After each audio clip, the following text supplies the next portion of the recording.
Hey there, everybody. Lovely to see you again this morning. And as we dive into this morning's activities, we're going to start right up by checking how you're doing with your truth challenge. Remember, we're reading in Ephesians, and try and wrap that up this week. There are only 6 chapters in it. And as we finish up Ephesians, we are going to start with some Easter readings coming up.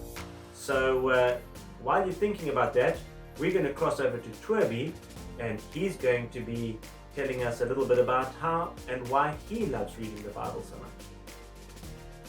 Hi guys, I like reading the Bible because it tells me a lot about God. It tells me all about His creation and all of His good things. Awesome. Thanks, Toby. And look, boys and girls, we've got Booger who's come to join us for our Bible story today. Yeah, so nice to be here. But Kelvin, you said we're having a Bible story with the children. Where are these children? Well, Booger, they're kind of in that camera. What? In the camera? How did you stick them in there? Hey, boys and girls, are you alright in there? No, they're not in there. We're just talking to them because we're making a movie that we're going to show them. Whoa! A movie! I'm in a movie! Oh, I'm famous! Well, we kind of are famous. We're being the actors in the movie. Oh, this is so cool! I love to be famous! Ta-da! Woo! Hello! Can I do a dance? Hey, All right. You're very excited. yes, I love to be famous! Well, it's good to be famous for good things.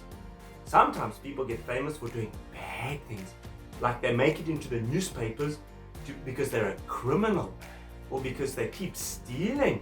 Whoa, that's not very nice. Well, if you're not famous, then what are you? Well, the special word for famous, that's a bad famous, is infamous. But it's kind of like becoming unfamous. Whoa, I don't want to be unfamous. No, we definitely don't. But you know what? Today's Bible story is about some people who were really not so good. And they were so bad for so long, they kind of became famous about it. What? Who were they? That's not good. Unfortunately, they were the Israelites. And not just the Israelites, the Israelite kings. They were so bad for so long. What? That's not good. No, I mean it started right in the time of the judges.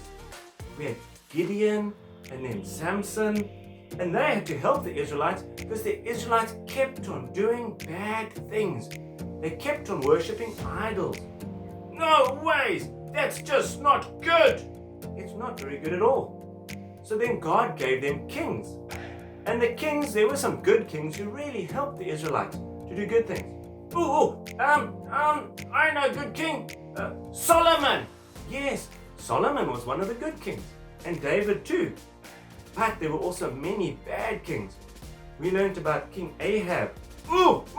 He was not good. No. And there was King Ahaz, there was King Jeroboam II, and many other bad kings.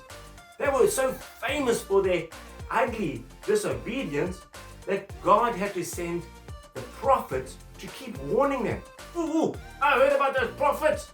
We got Jeremiah. Yeah, poor Jeremiah, he got thrown into a pit because he was telling them God's words. Yes. And last week we learned about Hosea. Hosea, I saw that Bible story last week. That was cool. That's right. Hosea kept telling the people about how much God loved them, but they didn't listen.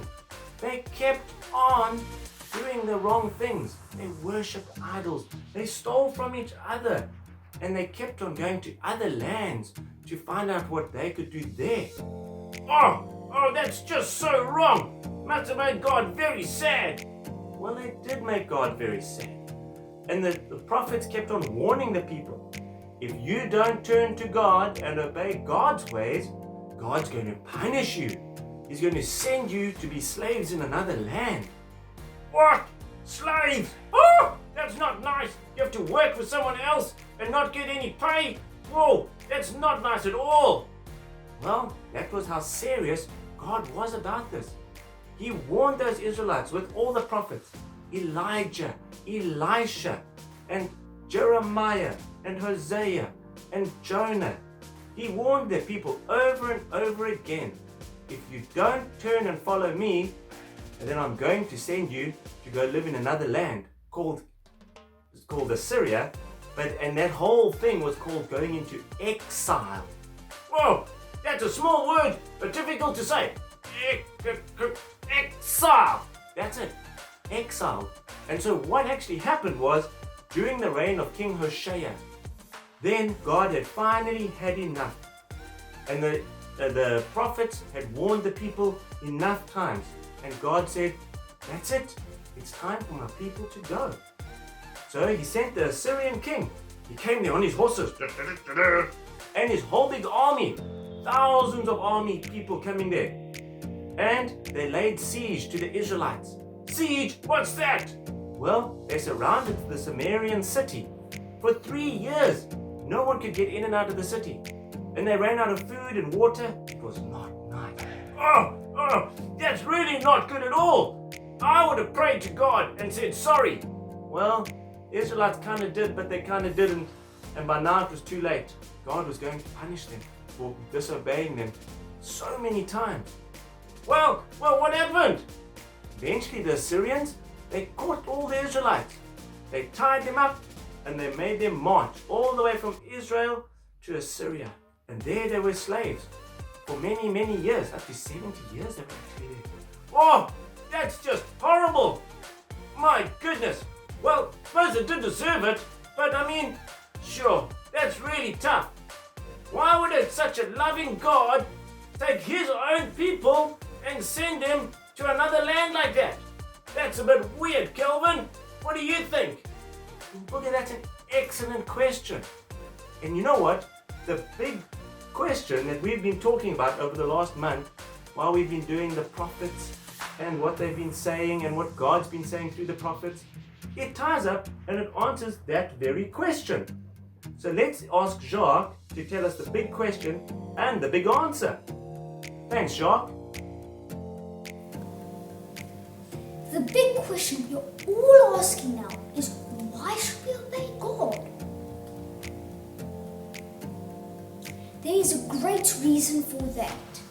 God made us, He loves us, and His plans are good.